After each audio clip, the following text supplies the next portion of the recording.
Muy bien, acá estamos en Palabras Mayores. Nos acompaña Cris. ¿Cómo estás, Cristian? ¿Qué tal? ¿Cómo estás? Muy bien. Bueno, un placer tenerte acá. Cristian es coach, así que vamos a estar atentos a todos los tips motivacionales y más que nos va a estar contando. Contale un poco a la audiencia qué significa ser coach. Ser coach para mí es un estilo de vida. Ya hace 15 años que hago esto y trabajo mucho en organizaciones, ¿sí? En equipos de trabajo y también coaching uno a uno, más personal si se quiere. Y el coaching es una disciplina que lo que aborda son las formas de estar siendo, las formas de ser de las personas, las formas de ser de los equipos y también de las organizaciones. Muchas veces decimos que queremos lograr algún objetivo o ir por algo, ¿sí? O conseguir algo, y hay formas de ser que no son consecuentes con eso. Entonces lo que entrenamos nosotros es en nuevas formas de ser para poder llegar a lograr ese objetivo. Y contame un poco, las personas mayores, o sea, alguien más 65, ¿es de llamarte para que lo coaches? Sí, en particular no me llaman directamente, pero sí me he encontrado en organismos públicos, por sobre todas las cosas, trabajando en equipos de trabajo, en donde los funcionarios, sobre todo en áreas más de política, ¿sí? Hay personas de más de 65, y de alguna forma hay algo que tiene que ver con el deseo, ¿no? Con el deseo de seguir estando, con el deseo de seguir aportando también, ¿no? Y todo ese valor que vienen aportando de su experiencia, poder seguir transitando la vida a partir de ahí. Exacto, acabas de decir algo muy importante, que es esto de la experiencia que se tiene de trabajar con las personas seniors, ¿no? Cuando las empresas, toman a personas con una ardua trayectoria, ¿no? Que también eso es muy importante. Y el tema de la motivación también, ¿no? O sea, cómo uno maneja su propia motivación. Así es, el coaching trabaja mucho en el autoconocimiento, entonces cuanto yo más me conozco, más sé cuáles son los puntos que tengo que tocar de mí, de mi forma de ser, para motivarme. Entonces, como coach, lo que yo hago es facilitar espacios en donde el coachee, que es la persona que coacheamos, ¿sí? Conecta con esos puntos y a partir de ahí deja de tener esta esperanza de vida para empezar a tener un deseo de vida. Porque es diferente la esperanza del deseo. La esperanza es como, más pasiva, es como que espero que algo pase. El deseo tiene que ver con esto de qué es lo que yo quiero que pase. Entonces, a partir de ahí activo y me motivo. ¿Y cómo es conocerse cuando uno ya tiene su experiencia también? Y bueno, está buena esa pregunta porque hay que tener una capacidad de apertura muy grande, porque tenemos a los 60, 65 años, lo que yo observo es que hay una forma de ser muy cristalizada, ¿no? Con el tiempo, con los hábitos, con las costumbres, con el contexto. Entonces, hay que tener una capacidad de apertura muy grande para poder enfrentar, o mejor dicho, transitar un proceso de coaching para animarse a reconocerse en ese nuevo estadio. Sobre todo, en prepararse en este punto en donde yo estoy saliendo de mi actividad laboral y estoy a punto de jubilarme, por decirlo así, y estoy por entrar a otro ciclo de mi vida. Entonces, más allá de cómo salgo, es cómo quiero entrar a mi nuevo ciclo, con qué quiero conectar y con qué posibilidades quiero conectar. Si conecto con la posibilidad desde la motivación o me encuentro muchas veces con los estados de ánimo de resignación, ¿no? ¿Y para qué ya a esta edad? ¿Para qué voy a seguir haciendo o generando, creando? Cuando hoy el tiempo de vida se alargó. Entonces, digo, desde ese lugar me parece súper posibilitador para las personas mayores tener esos espacios de reflexión y de autorreconocimiento.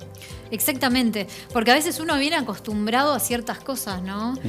A ciertos hábitos, como bien vos decías, a ciertos pensamientos, ¿no? Uno a veces dice, bueno, yo soy como soy y ta, y bueno, y si uno está conforme como es, también es válido, ¿no? Claro, sí, también es válido, siempre y cuando, siendo como sos, estés feliz, te sientas feliz y llegues a donde querés llegar, ¿sí? Ahí no hay proceso de coaching para hacer, por decirlo así. Exacto, evitando la frustración por ahí. Exacto. Ahora, si vos estás así y te contás el cuento de que sos así, pero la pasás mal, y entonces capaz que te podés empezar a contar un cuento más de posibilidad para pasarla mejor. Exacto, exactamente. Y contanos un poco qué fue lo que a vos te motivó a coachar a otras personas, ¿no? Mira, yo trabajé muchos años en yo soy licenciado en alimentos de carrera de grado y trabajé muchos años en procesos de mejora continua, en procesos de alimentos. Entonces veía justamente que las personas cuando llegaban a determinada edad, en donde empezaban a pensar en el retiro, de alguna forma también, era como que se les terminaba la vida, ¿no?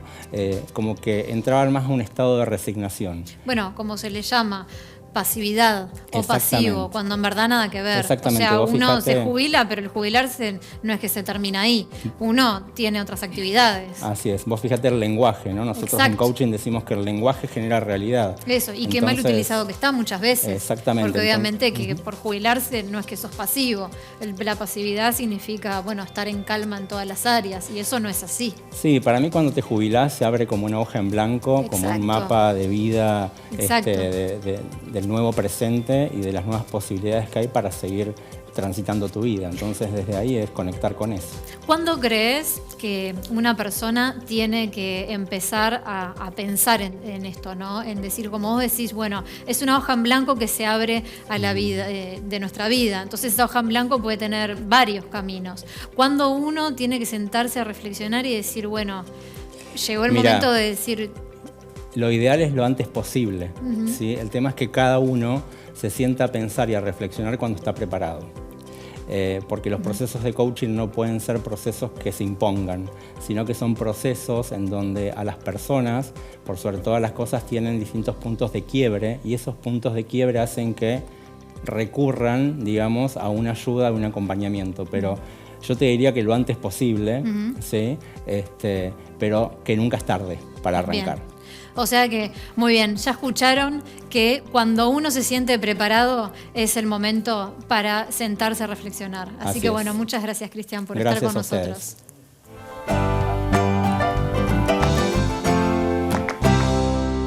Continuamos con palabras mayores y adivinen lo que tengo acá. El libro de Ibis Lancividad. Ella es la escritora más longeva, me atrevo a decir, porque escribió sus libros a los 101, 102 y 103 años. Yo no conozco ninguna otra escritora centenaria y tan longeva. En este libro ella cuenta varias anécdotas de su vida en poemas y cuentos de poesía contemporánea. Una obra totalmente creativa que hizo Ibis Lancividad. Acá ustedes van a poder encontrar el libro llamando a la producción del programa, comunicándose al 091 22 72 50. Y les cuento que es mi abuela, así que ¿por qué no contarles? Por supuesto que pueden obtener el libro de Ibis Lancividad comunicándose con la producción del 091 22 72 50. ¿Cómo estás, Maru? Muy bien, ¿y vos? Todo bien. Tengo entendido que hoy vamos a estar hablando de la alopecia. Exacto, sí, vamos a hablar de alopecia. Bueno, contame un poco sobre esto, porque yo la verdad que no sé nada. Bueno, mira, primero lo que es importante de remarcar es que tenemos que distinguir lo que es la alopecia de la caída normal de cabello, porque hay muchas personas que se asustan mucho porque encuentran con que se peinan y se les salen algunos cabellos, o que en la almohada encuentran algunos cabellos, o cuando se duchan. Bueno, lo primero que les queremos decir es que eso es totalmente normal. Aproximadamente se nos caen entre 50 y 90 cabellos por día. Bien. La alopecia es cuando esa cantidad ya se supera y se supera considerablemente. Entonces ahí podemos hablar de un problema de alopecia. ¿Cuándo empieza la alopecia en una persona? Mira, exacto. Ahí tenemos que diferenciar, ¿no? No es lo mismo los hombres que las mujeres. Sí. Los hombres en este caso no son muy beneficiados, porque te diré que el 90% de ellos tienen alopecia. Y en muchos casos empiezan muy jóvenes, a los 21 años aproximadamente. Bien jovencitos, bien jovencitos. Sí. Las mujeres, por suerte, no nos pasa eso, sino que el porcentaje en que nos afecta es un 40% aproximadamente, y recién empieza en el periodo de la menopausia. Eso en cuanto a lo que es el porcentaje. Después, cuando vemos el patrón de cómo se da la alopecia, es bastante diferente también. Sí. En los hombres lo que vemos es que en la zona de las sienes y en la parte de la coronilla empieza el faltante de cabello, y como que se va corriendo hacia atrás, en algunos casos llegando a una calvicie total. Eso es muy normal en los hombres, y en las mujeres es completamente diferente. En las mujeres lo que se da es que la línea divisoria se va haciendo más marcada. El cabello de toda esta zona se va adelgazando y esa línea se va expandiendo y va quedando más visible. Pero como si uno mira a su alrededor, ve que no es algo muy, muy frecuente. O sea, a las mujeres realmente el tema de la alopecia no nos afecta demasiado.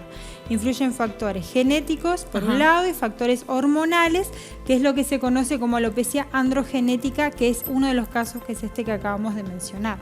Eso te iba a preguntar, los nombres de la alopecia, o sea, si era todo un nombre genérico, o sea, dependiendo del tipo, el estilo, o sea... Sí, existen diferentes tipos. Este que acabamos de mencionar, que es el que está asociado a factores genéticos y hormonales, o sea, el que de alguna manera todos estamos expuestos, es alopecia androgenética. Bien. Después existen un montón de casos, pero vamos a ver algunos particularmente que son como muy puntuales, ¿no? Por ejemplo, la alopecia areata, que tenemos algunas imágenes como para compartirles y que ustedes puedan ver visualmente qué es lo que queremos decir, que lo que se da es que aparecen como una especie de faltantes de cabello en forma de moneda, como círculos en algunos lugares de la cabeza, que se puede ir expandiendo y abarcar toda la cabeza o que puede quedarse allí. Y en este caso es una alopecia que en algunos casos puede ser reversible, o sea, podemos tener algunos tratamientos que podemos llegar a solucionar. Bien. Después tenemos otro tipo de alopecia que se llama frontal fibrosante, que también tenemos una imagen, y lo que pasa es que el cabello empieza a crecer cada vez más hacia atrás, se va despejando toda esta zona y va quedando sin cabello en la zona frontal, y de ahí para atrás el cabello está normal. Bien. Este es un caso bastante raro, es una enfermedad, se conoce como una enfermedad rara, que todavía no está exactamente determinado cuáles son las causas de que se dé ese patrón. Bien. Después tenemos otra alopecia, que es una alopecia por tracción, que se da en personas que muchas veces se hacen peinados muy tirantes, coletas muy tirantes o trenzas africanas. Entonces toda esta zona frontal se va lastimando mucho y los folículos de donde salen esos cabellos se van muriendo y no vuelven a recuperarse, entonces queda ese sector con ese faltante. Y por último, otra alopecia que es muy importante, que es la alopecia que está asociada a enfermedades. O sea, en este caso hay determinado tipo de enfermedades como trastornos alimenticios o, por ejemplo, casos en los cuales la persona es sometida a un determinado tratamiento como de quimioterapia o consume medicación por tiroides y la propia enfermedad es la que genera la caída. Por lo tanto, en ese caso, la forma de sanar esa alopecia primero es tratar de solucionar la causa de fondo, o sea, tratar de solucionar la enfermedad y después sí colaborar, o sea, tratar de que la alopecia no siga avanzando, ¿no? Frenar la alopecia y curar la enfermedad al mismo tiempo. Bueno, muchas gracias, Maru. La verdad que una información súper valiosa. Así que bueno, espero que también los hombres hayan tomado nota de que lamentablemente son los que más sufren este tipo de alopecias, justamente como Mariana nos estaba contando. Y bueno, y fundamental utilizar los productos, ¿no? Exacto, sí. Así que bueno, muchas gracias, Mariana, por estar con nosotros. Gracias a ustedes por invitarnos.